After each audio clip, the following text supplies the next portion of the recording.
Good evening, ladies and gentlemen. Welcome to today's lecture on marketing, where we will explore the importance of planning and strategies for achieving success in various areas of life.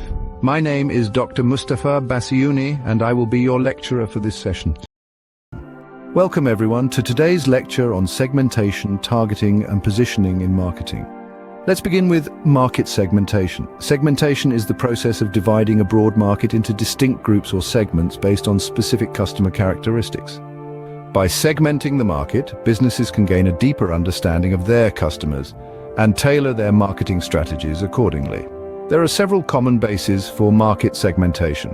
One approach is demographic segmentation, which involves dividing the market based on demographic factors such as age, gender, income, education, occupation, and family size. Understanding these demographic characteristics helps businesses target specific consumer groups with tailored messages and offerings. Another basis for segmentation is psychographic segmentation.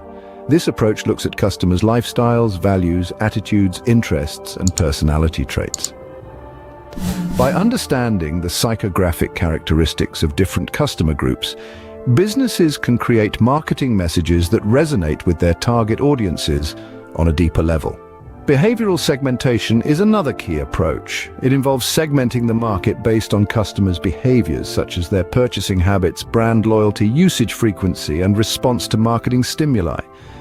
This segmentation helps businesses identify different customer groups with varying buying patterns and tailor their strategies accordingly. Once the market is segmented, the next step is selecting target segments. Targeting involves evaluating and selecting segments that align with the organization's objectives, capabilities, and market potential. To determine the attractiveness of a segment, businesses should assess its size, growth rate, and profit potential.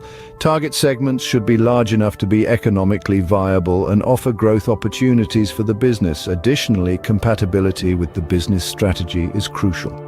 Businesses should evaluate how well each segment aligns with their overall strategy, brand positioning, and core competencies. It's important to choose segments that can be effectively served and where the business can create a competitive advantage. Resource allocation is another factor to consider. Businesses need to assess their resources, capabilities, and competitive position when selecting target segments. It's essential to choose segments that can be effectively reached and served within the available resources. Thank you for joining me in today's lecture on segmentation, targeting, and positioning in marketing. I hope you found this information valuable and insightful. Once the target segments are identified, the next step is positioning. Positioning is about creating a distinct and favorable perception of your product or brand in the minds of the target customers. To effectively position your product or service, you need to identify your unique selling proposition, USP. This is what sets your offering apart from competitors and forms the basis of your positioning strategy. Understanding the needs and desires of your target customers is crucial for positioning. You should position your product or service as the ideal solution that addresses their specific challenges or fulfills their desires.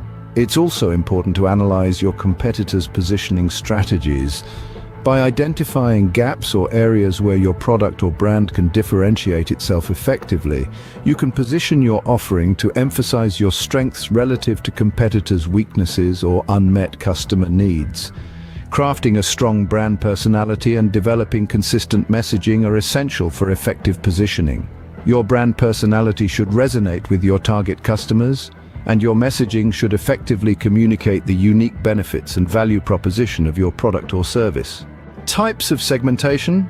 In addition to demographic, psychographic, and behavioral segmentation, businesses can also employ other segmentation approaches such as geographic segmentation and firmographic segmentation. Segmenting B2B markets. While the focus of segmentation is often on consumer markets, it is equally important in business-to-business B2B markets. Businesses can segment B2B markets based on factors like company size, industry, purchasing behavior, and decision-making processes.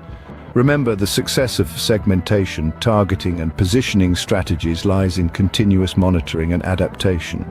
Businesses should regularly evaluate the effectiveness of their chosen strategies, gather customer feedback, and make necessary adjustments to stay relevant and competitive in dynamic markets.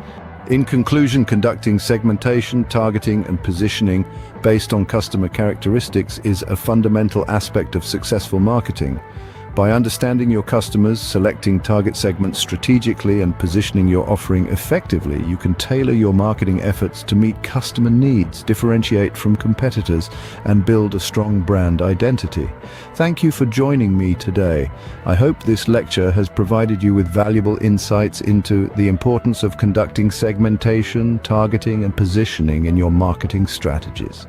Thank you very much, and see you later.